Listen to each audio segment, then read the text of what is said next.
तो स्वागत है आपका आज की वीडियो में। कैसे हैं आप लोग? आशा करता हूं कि बहुत अच्छे होंगे। देखो इस समय ना भारतीय बाजार में सबसे ज्यादा अनसर्टेनिटी है और यहां इंफॉर्मेशन, पूरे वर्ल्ड की इंफॉर्मेशन आपको होना बहुत जरूरी है, क्योंकि कहीं भी कुछ हो रहा है ना उसका असर भारतीय बाजार पे हो रहा है। तो रिसेंटली कुछ ऐसी इंपॉर्टेंट इंफॉर्मेशन आ गई है कि भारतीय बाजार, इंडियन मार्केट कल से रिएक्ट करना चालू जरूर करेगा। तो वो सारी इंफॉर्मेशन आज आपके सामने लाने वाला हूं। कंप्लीट पूरा पैकेज है। अब पैकेज में क्या है भाई साहब? रशिया यूक्रेन का वॉर।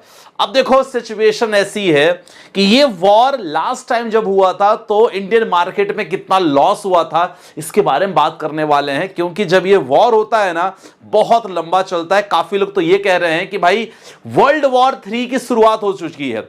अब कितना सही कितना गलत उसके बारे में डिस्कशन करेंगे। और जीएसटी को लेके, जी हां, अच्छी खबर, जीएसटी को लेके सरकार थोड़ी सी नरम हुई है और जीएसटी में हो सकता है रेट कट करे। अब उससे देखो भारतीय को क्या फायदा हो सकता है, एज ए इन्वेस्टर आपको क्या फायदा हो सकता है उसके बारे में चर्चा करेंगे।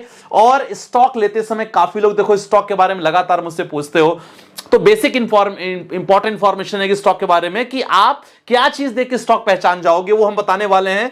और निफ्टी का इंपॉर्टेंट सपोर्ट जिसके बारे में बात होगी। ईटीएफ में अगर अच्छा पैसा बनाना है तो सर दो ईटीएफ लो, भूल जाओ, उस ईटीएफ के बारे में बात करने वाले हैं। और आपके इंपॉर्टेंट क्वेश्चन, कंप्लीट पैकेज होने वाला, तो वीडियो को लाइक कर दो और चैनल को नया सब्सक्राइब जरूर कर लेना। स्टार्ट करते हैं। जी हां, रशिया यूक्रेन वॉर। देखो कंप्लीट ये इंफॉर्मेशन देखो काफी लोग को मिल भी गई होगी और ये लगातार पिछले 1-2 दिन से लगातार चल रही है। और इनफैक्ट कल रात की खबर है, आप देख सकते हैं कि रूस के हमलों से यूक्रेन में एक बार फिर मची तबाही। 17 की मौत, 30 घायल हो चुके हैं, इसमें बच्चे भी शामिल हैं। ये बहुत बड़ा एक इंपॉर्टेंट संकट आ गया है, जहां देखो इस समय ट्रंप साहब की एक अलग से कमेंट्री लगातार चालू है, लेकिन ये जो खबर है ना ये खबर अच्छी नहीं है फिलहाल। और मैं आपको लास्ट का बताना चाहूंगा कि लास्ट में जब रशिया यूक्रेन का वॉर हुआ था ना, मामला उस समय बिल्कुल अच्छा नहीं था। सन 2022 और 2022 में जब रशिया यूक्रेन का वॉर बहुत तेजी से फैला था तो उस समय क्या हुआ था?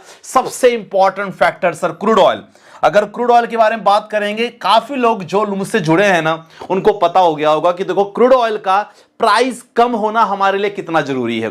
उस समय 101 पे चला गया था। अब सोचो उस समय 101 पे चला गया था तो मार्केट में तबाही आ गई थी। मैं आपको अभी दिखाता हूं क्रूड ऑयल का प्राइस। अगर क्रूड ऑयल का प्राइस अभी आप देखोगे ना तो थोड़ा सा आपको ना राहत की सांस मिलेगी। क्रूड ऑयल अभी देखो 70 पे है, काफी कम है, राइट। और क्रूड ऑयल अगर कम होता है ना तो देखो ये बहुत अच्छा मटेरियल है। ये एक प्रकार से रॉ मटेरियल है जिससे हम पेट्रोल बनाते हैं, डीजल बनाते हैं।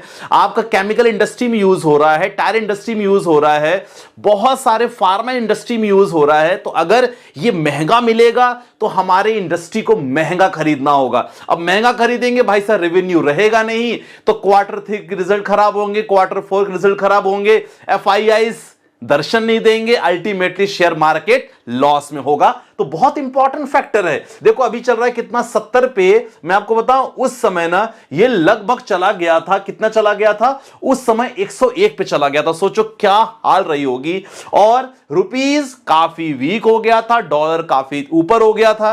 अब देखो सारी चीज हम लोग जितनी भी ना, देखो हम लोग इंपोर्ट करते हैं ना तो मैक्सिमम क्या होता है हमारे लिए, हमें देखो डॉलर देना होता है यार। अब डॉलर अगर हमें देना पड़ रहा है, डॉलर अगर प्राइस बहुत ज्यादा है तो बेसिकली क्या होगा? हमें घाटा होगा। तो डॉलर बहुत स्ट्रांग हो गया था उस समय, बहुत मार्केट में तबाही आ गई थी। देखो यार 1113 पॉइंट सेंसेक्स डाउन हो गया था और इसके बाद निफ्टी भी लगभग 100 पॉइंट से बढ़ना चालू हुआ था। 100 पॉइंट, 250 पॉइंट, 300, 400 पॉइंट निफ्टी लगातार कम हुआ था। मार्केट में बहुत ज्यादा गिरावट हुई थी, काफी निवेशक चले गए थे। यह कहानी लगातार 3 से 4 महीने चली थी। तो हम तो यही मनाएंगे, देखो ये शुरुआत हुई है। और ट्रंप साहब जहां देख रहे हैं ना, देखो इस समय ना ये रसिया की तरफ ज्यादा है। ट्रंप साहब का जो रुझान है रशिया की तरफ है, यूक्रेन की तरफ बिल्कुल भी नहीं है। क्योंकि रिसेंटली आपने देखा होगा कि यूक्रेन के जो प्रेसिडेंट उनके साथ मीटिंग बिल्कुल भी अच्छी नहीं थी। तो ये जो कहानी है थोड़ा ये जरूर असमंजस में डाल सकती है, मार्केट में अनसर्टेनिटी बन सकती है। अनसर्टेनिटी मतलब मार्केट डिसाइड नहीं कर पाएगा कि भाई मुझे ऊपर होना है या नीचे होना है। तो ये जरूर हो सकता है अगर वॉर कंटिन्यू हुआ तो मैं मनाता हूं, आप भी मनाओ कि ऐसा ना हो, क्योंकि अगर ऐसा होगा अगेन यार सेम पोर्टफोलियो लाल होना चालू हो जाएगा, लॉस होना चालू हो जाएगा, लोग घबराना चालू हो जाएंगे, ये सारी चीजें होना चालू हो जाएंगी। तो हम तो बनाते हैं कि भाई साहब ऐसा बिल्कुल ना हो। अब देखो जीएसटी को लेके एक इंपॉर्टेंट अच्छी खबर आई है और उसके बारे में बताना चाहूंगा। सरकार थोड़ा सा ना नरम इसमें होना चालू हुई है कि भाई जीएसटी का जो हमारा रेट कट है, थोड़ा जीएसटी में कम करने वाले हैं, जीएसटी दरें और कम होगी। निर्मला सीतारमण ने संकेत दिया है, कहा है कि भाई स्लैब की भी हो रही समीक्षा। अब देखो अगर जीएसटी रेट को लेके मैं हमेशा आप लोगों से बोलता हूं कि देखो रिसेंटली ना सरकार जीएसटी में बहुत अच्छा पैसा बना दी है। अगर आप बिजनेसमैन हो तो आपको बहुत सारी चीजों में जीएसटी यहां भरना पड़ रहा है, तो ये चीजें उनके लिए सरकार थोड़ा सोच रही है और आने वाले समय में हो सकता है इसको लेके बात हो। एग्जाम्पल मैं आपको बताना चाहूंगा, देखो अगर कोई चीज का प्राइस 1 लाख है और जीएसटी आपको 18% जीएसटी ऐड करना पड़ रहा है, तो 1,18,000 आपको एडिशनल पे करना पड़ेगा किसी भी चीज के लिए। लेकिन अगर जीएसटी वहां कम हो जाती है, 10% हो जाएगा, 12% हो जाएगा, तो कुछ पैसे आप बचा पाओगे, एज ए इन्वेस्टर बचा पाओगे और एज ए ट्रेडर अगर आप ट्रेडिंग कर रहे हो, जो भी है आप बिजनेसमैन बचा लोगे। जो पैसे आप बचाओगे डेफिनेटली हो सकता है सेव करोगे, मार्केट पर लगाओगे, कुछ ना कुछ करोगे, तो अल्टीमेटली पैसा बचेगा, लोगों के पास पैसा बचेगा, तो यहां लोग थोड़े बहुत इन्वेस्टिंग भी करेंगे, तो लोगों का ही फायदा होगा, सरकार का फायदा होगा। तो अल्टीमेटली शेयर मार्केट के लिए एक अच्छी खबर हो सकती है। ठीक है, चलो इन चीजों को लेके हम कवर कर लिया। तो ये चीजों को लेके नेक्स्ट जीएसटी काउंसलिंग की जब मीटिंग होगी उस पर डिसाइड होने का प्लान चल रहा है। चलो ये थोड़ी नेगेटिव खबर है, ये पॉजिटिव खबर है। चलो अगली चीज आते हैं सर स्टॉक को लेके। काफी लोग जो स्टॉक खरीदना चाहते हैं और मुझे ऐसा लग रहा है कि ऐसे स्टॉक जो गवर्नमेंट ऑफ इंडिया में अच्छी वैल्यूएशन पे आ चुके हैं, ये ऐसे स्टॉक जो शेयर मार्केट से रिलेटेड है। काफी लोग को पता है, जो लोग मेरे चैनल पे हैं, ग्रुप पे हैं, उनको पता होगा कि ऐसे स्टॉक जिनका प्राइस टू अर्निंग रेशियो अच्छा है या प्रोमोटर होल्डिंग अच्छी है, ऐसे स्टॉक को आपको नजर रखना चाहिए। तो मैं देखो कुछ ऐसे स्टॉक के बारे में बताना चाहूंगा और खासकर यहां मैं आपको चीजें बता दूंगा कि देखो ये चीज आपको ध्यान रखना बहुत जरूरी है। देखो हमेशा जब भी स्टॉक आप लो ना, इन चीजों को जरूर देखो, बड़ी बेसिक चीजें हैं। सबसे पहले मार्केट कैप जरूर देखो, market cap should be more than 5,000 crore. ये जरूर चेकआउट करो आप कि भाई मार्केट कैप कितना है। Stock price to earning ratio industry का, तो स्टॉक का प्राइस टू अर्निंग रेशियो या तो ऑलमोस्ट सेम हो या stock price to earning ratio कम हो एज कंपेयर टू इंडस्ट्री, तब ऐसे स्टॉक आपको लेना चाहिए। सर कंपनी का जो डेप्ट है ना सर 1 से कम होना चाहिए। रिजर्व की बात कर, रिजर्व अच्छा खासा होना चाहिए। अगर कंपनी के पास रिजर्व है और कोई सिचुएशन खराब आ जाए तो कंपनी अपने आप को संभाल पा रही कि नहीं, इसे रिजर्व अच्छा होना चाहिए। मैं एग्जांपल देने वाला हूं, डोंट वरी, टेंशन मत लो, एग्जांपल दूंगा स्टॉक के बारे में।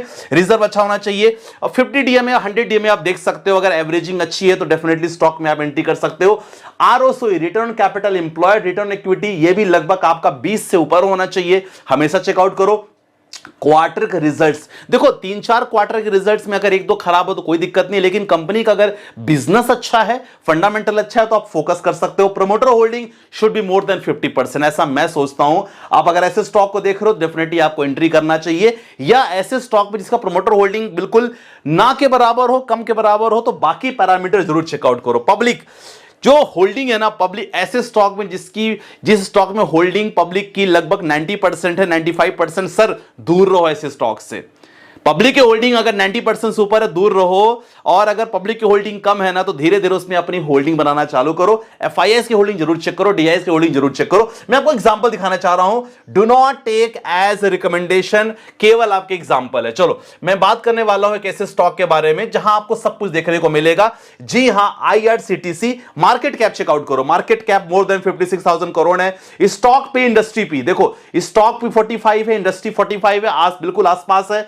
आरओसी आरओई चेकआउट करो आप, आरओसी आप देखोगे तो आरओसी लगभग 45.4 है और आरओई देखो, आरओसी 53.8 है, सॉरी आरओई 40.4 है। प्रोमोटर होल्डिंग 62.4 है एंड एफआईआई 7.45 एफआईआई है। रिजर्व इनके पास देखो कैसा है, कर्ज कितना कम है। अब आईआरसीटीसी स्टॉक के बारे में काफी कुछ लोगों को पता होगा, रिकमेंडेशन बिल्कुल भी नहीं है माय डियर फ्रेंड, केवल आपको मैं एग्जांपल देकर समझा रहा हूं कि ये पैरामीटर आपको देखना बहुत जरूरी है। जैसे मैंने बताया कि ऐसे स्टॉक जिसमें आप उसको देख सकते हो, अपनी विश लिस्ट में एंट्री कर सकते हो। जैसे मैंने बताया कि इस स्टॉक का आप चेकआउट करो, इसका पब्लिक कितना है, 16.43% है, लेकिन प्रमोटर देखो कितना है, 62.40 है। एफआईआई कितना है 7.45% है। और अगर डीआईएस की बात करो, डीआईएस वैसे स्टॉक, तो ये चीज आपको ना देखना बहुत जरूरी है जब भी आप स्टॉक के बारे में देख रहे हो। समझ में आया? समझ में आ रहा तो वीडियो को लाइक करते रहो, एक प्यारा सा कमेंट जरूर मेंशन कर देना कि कौन सा पार्ट आपको ज्यादा समझ में आया है।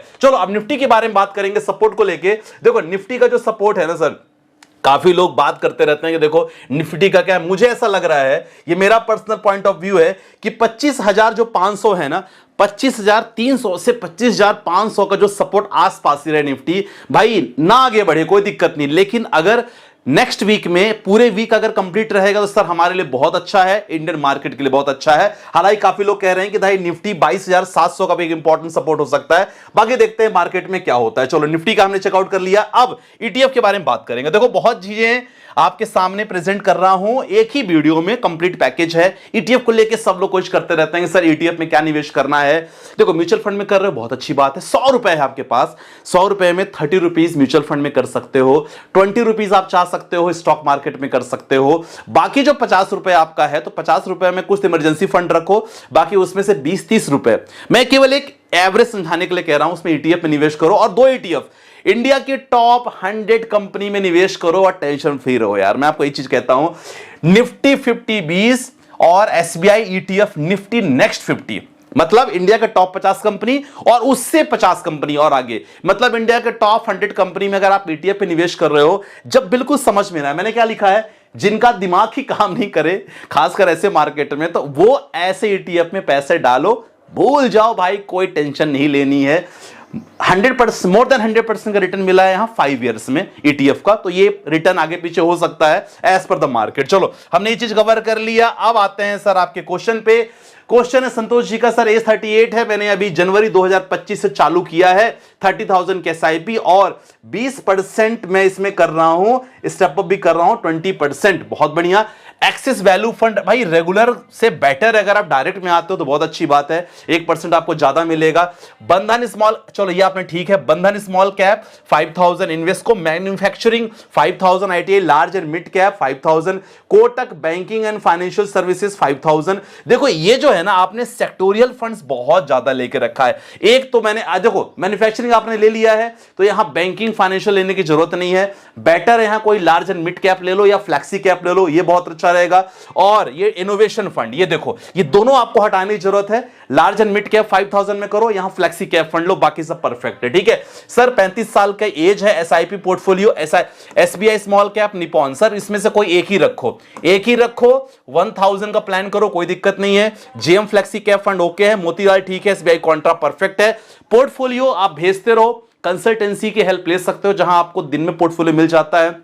थोड़ी अभी मेडिकल इमरजेंसी चल रही है घर में, थोड़ा डिले हो जा रहा है, उसके लिए सॉरी, लेकिन कोशिश करता हूं कि मैं पोर्टफोलियो 1 से 2 दिन भेज देता हूं आपको, जो कंसल्टेंसी लेना चाहते हैं। बाकी अगर नहीं हो सकता है तो आप आराम से अपने कमेंट्स भेजते रहना। ठीक है, नेक्स्ट आते हैं sir, kindly review portfolio, quant small cap, Nippon small cap, Motilal mid cap, ये परफेक्ट है। जेएम फ्लेक्सी कैप ठीक है, पोटेंशियल निफ्टी इंडेक्स फंड ठीक है, एसबीआई पीएसयू 1000 फंड, चलो ये बढ़िया है। Quant small cap, Nippon small cap जो आप कर रहे हो, यहां मैं यही कहूंगा कि आप क्वांट स्मॉल कैप में 1000 कर दिया है, यहां निपॉन का स्मॉल कैप आप चाहो तो ना लो, बल्कि मिड एंड लार्ज कैप ले लो, यहां 2000 उसको रखो, बाकी सब परफेक्ट लग रहा है। ठीक है, अगला क्वेश्चन है सर, पोर्टफोलियो सही है कि नहीं बता दीजिएगा।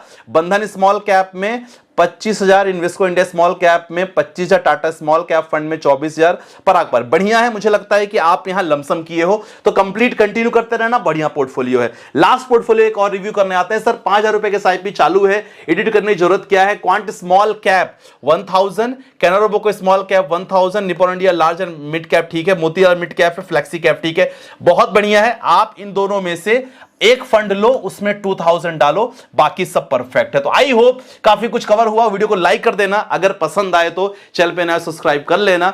बाकी मिलते हैं नेक्स्ट वीडियो के साथ, अपना ध्यान रखना, बाय बाय, टेक केयर, जय हिंद।